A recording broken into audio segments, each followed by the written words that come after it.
Good morning, magandang umaga, mga kabak. Tayo po ngayon ay magbubulay-bulay, magiginig ng banal na salita ng Diyos. Ating pong topic ay about accountability o pananagutan. Sabi po sa Ephesians 5:21 sa NIV, submitting to one another in the fear of God. Pero bago po yun, ay tayo muna po dumulog sa Panginoon Diyos sa panalangin. Dakilang Diyos, aming mga pinupuri ka namin pinapasalamatan sa umagang ito. Sa aming sama-samang pagsamba, ang ngayon sama-samang pakikinig, pagbubulay-bulay, pag-aaral ng iyong banal na salita. Kasi yan po ako, Diyos, ng iyong banal na Espiritu. O banal na Espiritu, aming dakilang tagapagturo. Pangunahon po kami at kausapin, mangusap ka po sa bawat isa sa amin. Thank you, Holy Spirit, for you are our teacher of the Word of God.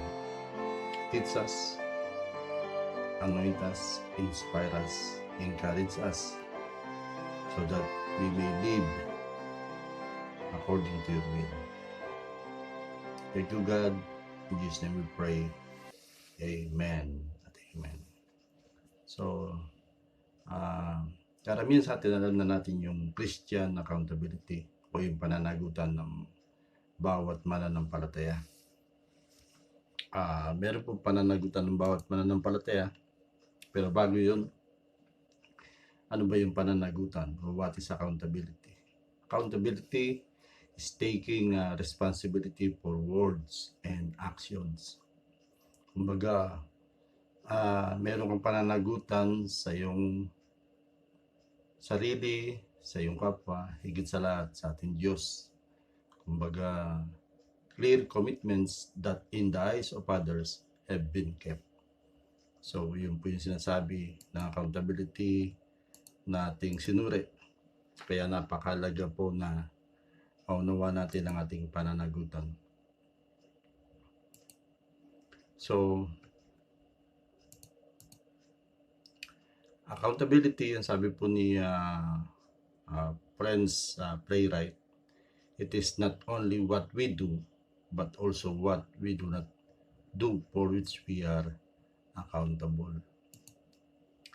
Sabi rin po ni Daniel Webster, what is the greatest thought that can occupy a man's mind is accountability to God. Meron po tayong mabigat, seryosong pananagutan sa ating Diyos, lalo na ngayong tayo'y mananampalataya na. So, tandaan po natin yun.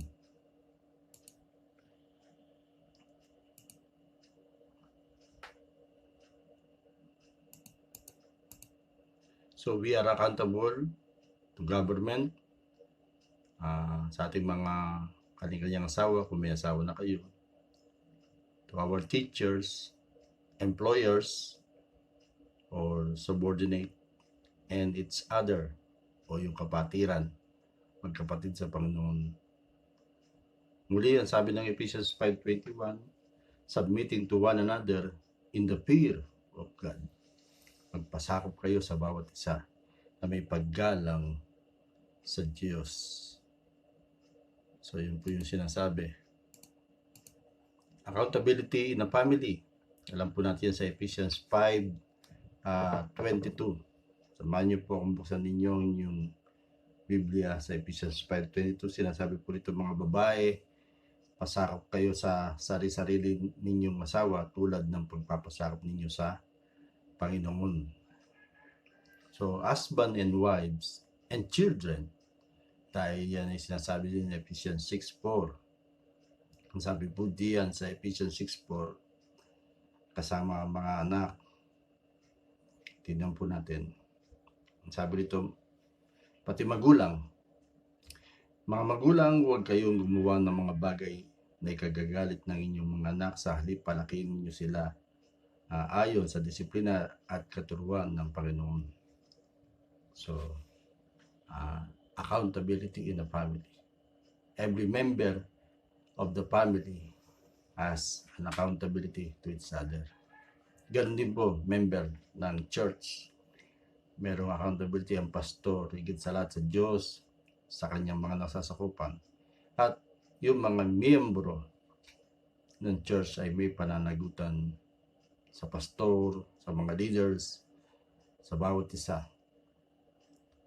Ganon din sa pamilya, husband and wives and children must understand their God-given roles in the family and fulfill these roles. Ganon din po sa church. So in the family, we must understand how our roles relate to everyone else's role. Ganon din po sa church, merong kani-kanyang tungkulin o kaloob na binigay ng Diyos. May pastor, may guro, may leader, may worker, at iba't iba pa. So, we must do that in the fear of God, out of reverence for God and for Christ. So, maliwanag po yan sinasabi na meron tayong pananagutan sa bawat isa. Accountability in the family, sabi ko nga po sa mga anak, children, sa Ephesians 6:4, submitting to their parents by receiving their instruction and discipline in a honorable way. Kayo po mga anak, tayo po mga anak ay may pananagutan sa ating mga magulang na yung ating tinatanggap na payo at utos sa ating mga magulang ay kailangan natin sundin. Amen po ba? Ganun din ang parents. Parents submitting to their children by meeting their instructional and disciplinary needs. Hindi lamang po sila nagbibigay ng utos. Dapat yung utos na yun ay binibigay nila ay nakikita rin sa kanilang buhay. Pag sinabing, huwag mong gawin yan, dapat hindi rin po nila ginagawa. So, alam na po natin to. Ano pa po makikita natin? Accountability in a family, yung husband submitting to their wives by being attentive to their physical and emotional needs in a tender and loving way. Hindi lamang po dahil nakapagtrabaho ka na, ay tama na. Kailangan pong meron pang emotional needs with tender and loving way. So, kailangan nandun yung pagsusuyuan, pagmamahalan. Ano ba po ang sinasabi?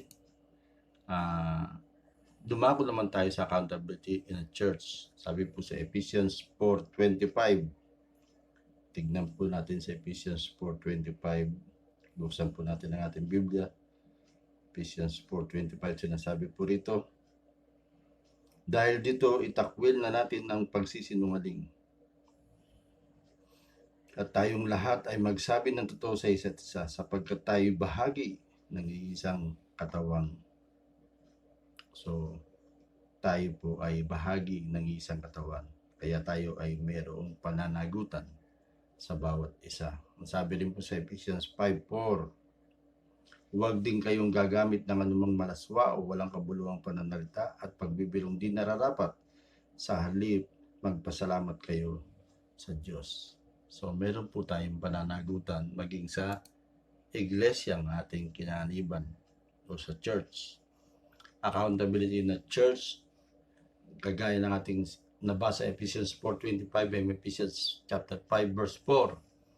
Know what your role. Alamin mo kung ano ang kaloob na ibinigay sa iyo ng Diyos at doon mo gawin. Kung kaloob to ng pagbibigay, pag-usayan mo pagbibigay. Kaloob to ng pagtulong, pag-usayan mo pagtulong. Kaloob to ng pangangaral ng salita ng Diyos, pag-usayan mo. Kaloob ng ito'y pagiging leader, pag-usayan mo pagiging leader mo. Leader by example. So know what your role is and fulfill the role to the best of your ability. Gagawin natin yun in the best. Hindi yung basta-basta na lang. Amen po ba? So understand how your role relates to everyone else. So kailangan po nating maintindihan. Hebrews 13:17. Tignan po natin ang sinasabi doon. Ang sabi po dito, ay Hebrews 13, 17. Ang sabi po, pasakop kayo at sumunod sa mga namamahala sa inyo. Sila'y may pananagutang mga laga sa inyo at mananagot sila sa Diyos ukol diyan. Kung sila'y susundin ninyo, magagalak sila sa pagtupad ng kanilang tungkulin. Kung hindi, sila'y mamimigati at hindi ito makakabuti sa inyo. So, pasakop po tayo sa mga leader o namamahala, lalo higit sa church o sa iglesia. Kailangan po natin maunawaan yun. Pag sinabing ikaw ay dumalo sa gawain ito, sa small group, sa Sunday worship service, kailangan po tayong dumalo. Kailangan po tayong magpasakop, sumunod. Dahil yun ay utos at kalooban ng Diyos. Do that in the fear of God.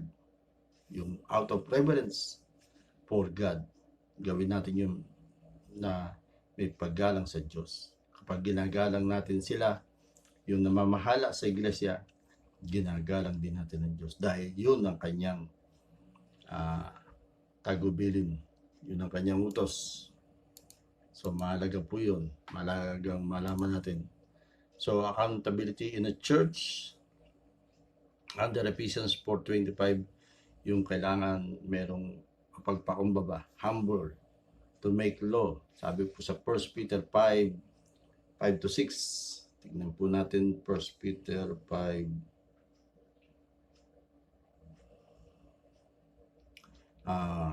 Verse 5-6, yung humbleness.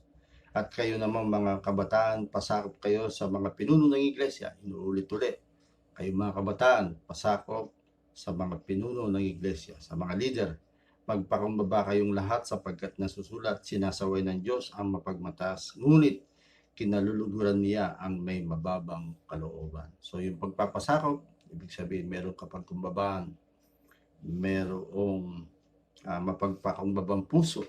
Kayo pong mga nasasakupan ng church o ng iglesia.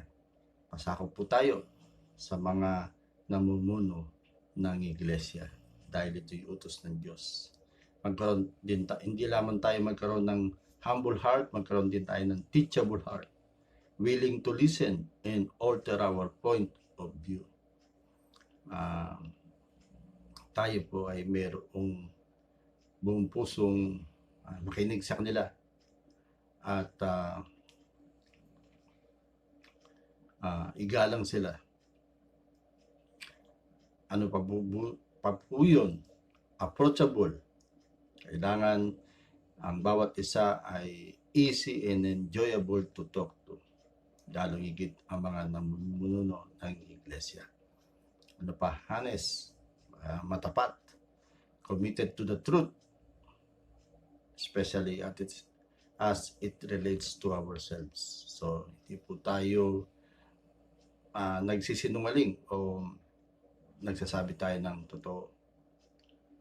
Ating sinasabi, dapat pawang katotohanan lamang dahil may pananagutan tayo sa Diyos kapag iniligaw natin ng mga taong nasasakupan natin. So, ano po layunin ng accountability? It's good for us. Sabi sa Ephesians sa 1 Thessalonians 5 14-15. Tingnan natin ang 1 Thessalonians 5 14-15. Sabi po diyan, 1 Thessalonians 5. Tingnan po natin, buksan ninyo ang inyong Biblia. Sabi po diyan sa verse 14 in Tagalog, mga kapatid, ipinapakiusap din naman namin na inyong pagsasabihan ang mga tamad, pasiglayin ang mahinang loob, at kalingain ang mga mahihina. Pagtiyagaan ninyo silang lahat. So, tiyaga. Huwag ninyong paghigantihan ang gumawa sa inyo ng masama. Sa halip, magpatuloy kayo sa paggawa ng mabuti sa isa't isa. So, accountability, the purpose, it's good for us. It sharpens our character. pag may pananagutan tayo, pag mayroon tayong responsibilidad, may tungkulin, kailangan gawin po natin yun dahil may pananagutan tayo sa nag-utos sa atin at higit sa lahat sa Diyos na inilang sila bilang mga leader. It fosters teamwork in Lord's work. So, Ephesians 4:11-16. Ang sabi po diyan, tingnan natin muli, Ephesians 4:11-16. Pakinggan po ninyo. Verse 11. Ang sabi po diyan, at binigyan niya ng ilan ng kaloob upang maging mga apostol, ang iba na may mga propeta, ang iba ebangelista, at iba'y pastor at guro.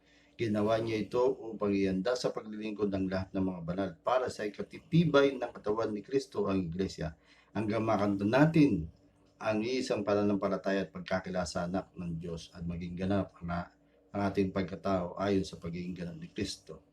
Nang sa gayon, hindi na tayo magiging tulad sa mga batang madaling matangay ng sari-saring aral. Hindi na tayo maililigaw ng mga taong angangaday. Dalhin tayo sa kamalian sa pamagitan ng kanilang katusuan at panilinlang. Sa halip, sa pamagitan magsasalita ng katotohanan sa diwa ng pag-ibig, tayo dapat maging lubos na katulad ni Kristo na siyang ulo nating lahat.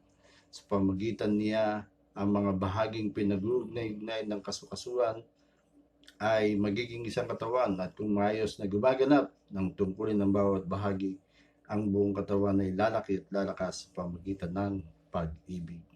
So, we do it out of love. Ginagawa natin yun dahil mahal natin ang Diyos at mahal natin ang ating kapwa. Loving God and loving people. Amen po ba? So, accountability is not punishing people for making mistakes. It's not pointing fingers or placing blame. Accountability is not a hammer to make people perform at higher levels. Accountability is not allowing hypocrisy to exist, words and actions. Accountability is eliminating surprises and increasing job satisfaction and performance. Accountability is the way in which I fulfill my responsibilities and commitments, and how I help others to fulfill their responsibilities and commitment. Praise God! May pananagutan tayo sa ating pamilya, may pananagutan tayo sa iglesyang kung saan tayo kasapi. So, napakahalaga sa isang mananampalataya na makakitaan siya ng magandang halimbawa na siya ay responsable. Ginaganap niya ang dapat gawin kapag pasakop siya sa mga namiminuno sa iglesia at sumusunod siya sa mga iniutos sa kanya. So, accountability, meron po tayong pananagutan. Hindi lamang sa kapwa, kundi sa ating Diyos. Hindi lamang sa mga namiminuno sa iglesia, kundi sa ating Diyos. So lahat po tayo ay matutong magpasakop, matutong sumunod at matutong maging responsable. Tayo po lahat ay dumulog ngayon sa panalangin. Dakilang Diyos, pinupuri ka namin, pinapasalamatan. Maraming pong salamat dahil binigyan niyo po kami muling pagkakataon upang isaayos namin ang aming accountability sa aming kapwa, sa aming pamilya, at higit sa lahat sa iyong iglesia at sa iyong Diyos. Tulungan niyo po kami, patawarin niyo po kami kung sakaling kami sumuway, hindi nagpasakap, hindi sumunod sa mga namiminuno sa iyong iglesia. Tulungan niyo po kami na maunawaan namin sila dahil sila ay mga lingkod mo. Sila din ay may malaking pananagutan sa iyo. Kaya Panginoong Diyos, kung sino man po dito ang may struggle patuloy dito, ay tulungan mo po siya. Maunawaan niya ang iyong mga salita. Pagpalain mo po ang bawat isa, O Diyos. Pagpalain mo po ang CJOL. Pagpalain po ang mga nanonood at nakikinig ngayon. In Jesus' name we pray. Everybody say, Amen at amen. Praise God. Hallelujah.